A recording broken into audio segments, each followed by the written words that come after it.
Hey everyone, Lucas here from the ChillCraft series. Today I wanted to go over how we can avoid the ZERG on launch day. So for those of you guys who are unfamiliar with what the ZERG means, it's kind of a strategy from the ZERG race in StarCraft where you just rush like crazy. And this video is coming from my experience on the stress test.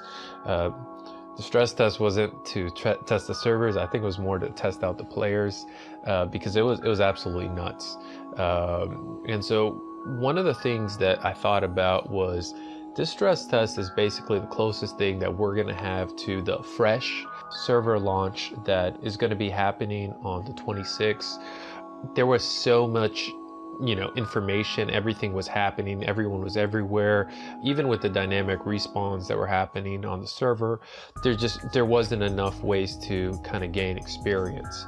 And as soon as kind of the servers opened, like I was rushing, I was waiting for it to open, and as soon as it opened, I was in there. I made a troll hunter, and I kind of had this theory that hunter would be kind of like the best option starting initially when the server launched, because I kind of had the range and I could kind of tag things quicker. I kind of have a different theory which I'll kind of go into. But one of the key points that I got away from this is, even though there's going to be a huge player base that's coming into WoW either for the first time or they're rekindling the fire, one of the things that's going to happen is the launch itself is going to be an experience. Like, there's no way around it. You're going to get queue times, you're going to have trouble getting into the server, and even when you do get into the server, there's going to be a bunch of people getting on. I'm launching on Herod, which might not be the best choice for the day one launch, but it got me to thinking about how am I going to try to avoid that ZERG on day one. And so this video here is to kind of help you as well if you're looking to avoid some of the frustration and kind of get ahead from the pack. The reason why we say it is not to actually, I'm not going to try to speed level or anything like that. I just want to get to a good place where I'm not extremely crowded and I can kind of enjoy the leveling experience. I say the leveling experience is one of the best thing there is when it comes to WoW in itself. The quest chains, the different zones, it's super exciting, and I actually prefer leveling to even end game raiding. Leveling, I think, is so much fun. It's so exciting. So these are going to be my 5 tips that I recommend you trying out when you're going ahead and you got that new character, servers open, and you're able to kind of get into the servers.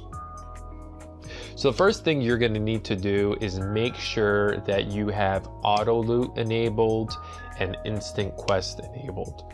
Now, regardless if you want to read the full text of the quest or you want to pick each individual item that is looted, you want to have these 2 things enabled because it gives you that flexibility of doing one or the other. And if you are familiar with the quest line or what's going to be dropping and whatnot, you're going to benefit tremendously. It's kind of the first 2 things that I'm making sure I'm setting up immediately as I log into a fresh server.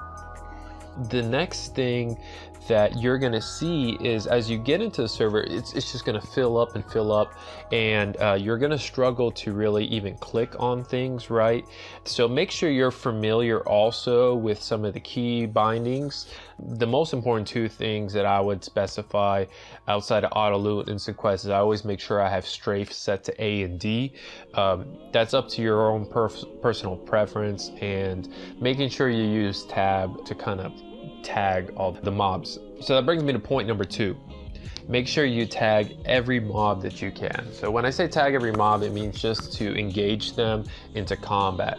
The reason why you want to do this is even if you're on the boar quest and you see a scorpion there's so many players going around that you want that extra experience, even if it's not geared towards the individual quest. And this is very specific to the starting zones. As you see here, I'm doing this in Duratar, and it was an absolute nightmare. I'll be honest with you. It was, I was one of the first people in, and maybe I just wasn't quick enough, but there's just a point at which if you're not tagging every mob and you're on top of that, you just feel like you're getting out of it, and other people are getting ahead and you're kind of falling to the middle of a pack.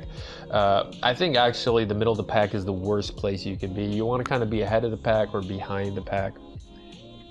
When I went through on my initial first stress test, I started in Duratar, and for me to get to level 1 to 6 in the middle of the pack, it took me about 1.5 hours to kind of do that. So time, not for everybody in this game, they're going to view time differently, but for me, that I have a family, I have jobs, I have responsibilities outside of those two things that I want to make sure it doesn't fall to the wayside.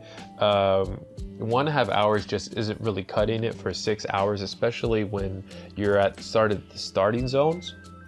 Now, when I was in Mulgore, so after this, I tried to roll a druid that you saw in my last video, and 1 to 6, a little bit after the pack, was super nice. I mean, Mulgore kind of benefits from that, where you have less individuals there, because almost everybody is, in terms of like percentages, is running either an undead or an orc. So those two zones are a lot higher populated, but I took 45 minutes. So it was about half the time, even being a little bit behind the pack. So going back to point number 2, make sure you're tagging every mob. So, regardless of whatever quest you're on, just make sure you're getting as much experience as you move around and not slow down. I think that's the most important part of this starting zone, because it kind of ties into what I have as point number 3.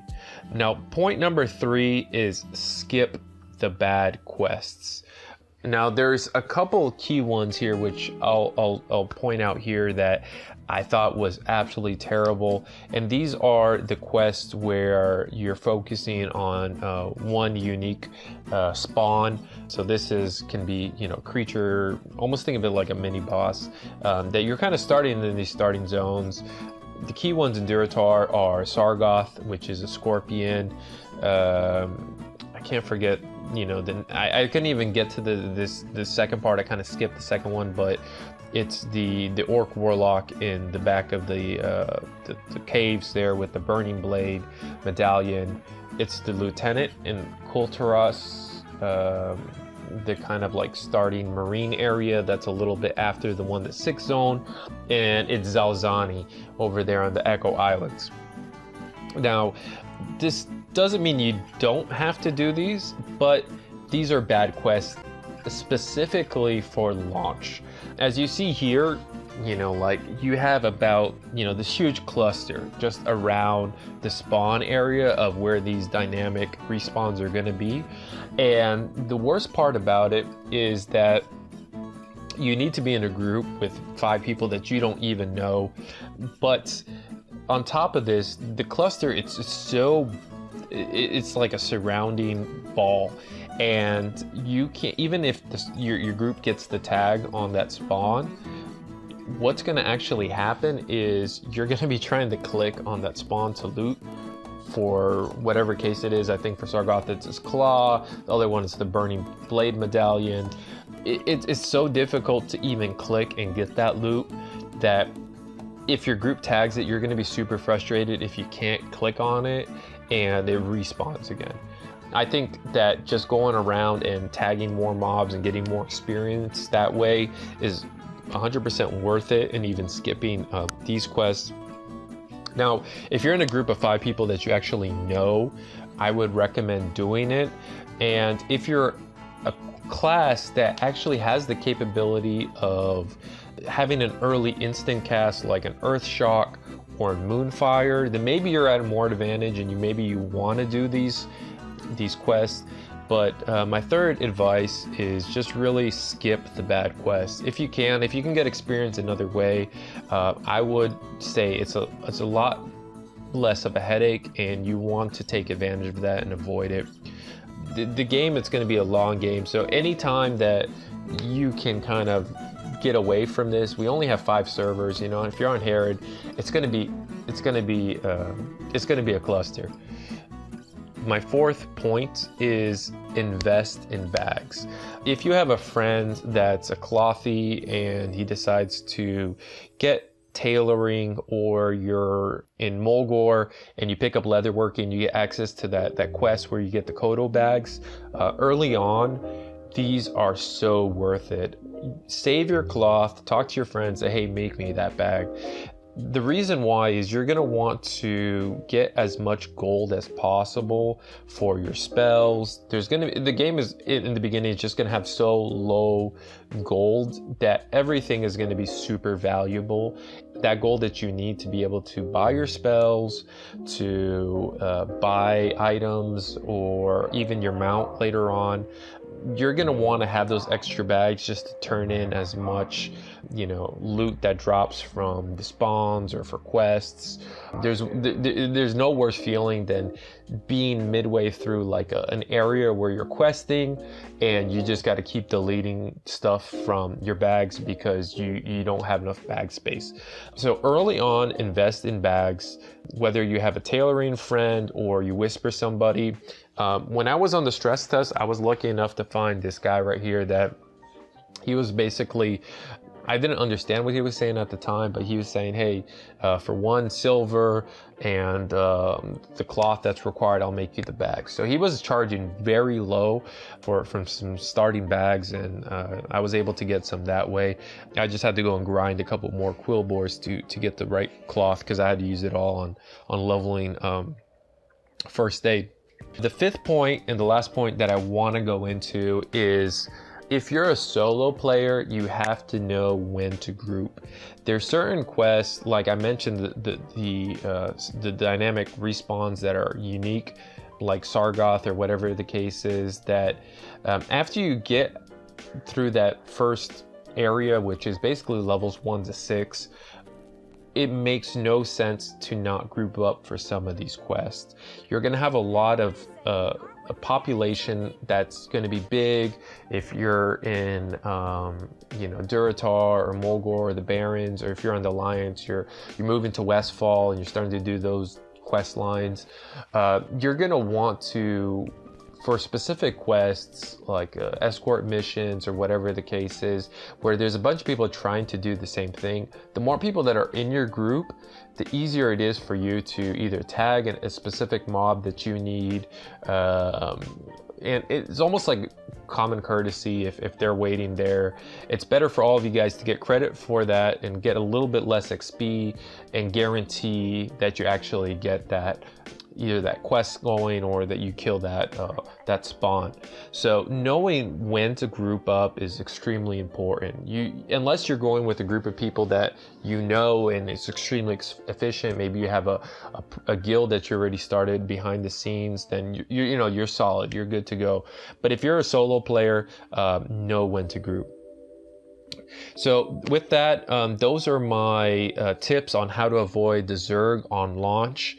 My next video I want to do is on my money making series, and I think it's going to be important that I get this out actually before launch, because one of the things that you want to make sure that you guys do is know the value of money. Money is going to be, especially in the first part of the game, in the launch with the fresh server, it's the most important resource we have. Thank you so much for checking out this video.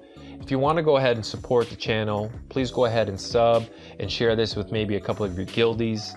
If not, we do have supporters on Patreon that supports this channel, as well as our Nintendo and Chill channel. We have merch running on the aestheticsandchill.com store. Check that out. We got some new stuff coming out soon. I'm going to be streaming on Twitch, so if you have some subs that maybe you have from Amazon Prime, from owning that sort of membership, go ahead and maybe sub to us over there and check out our Twitch stream. If not, feel free to use the tip jar or just drop a comment below. We appreciate you. Thanks.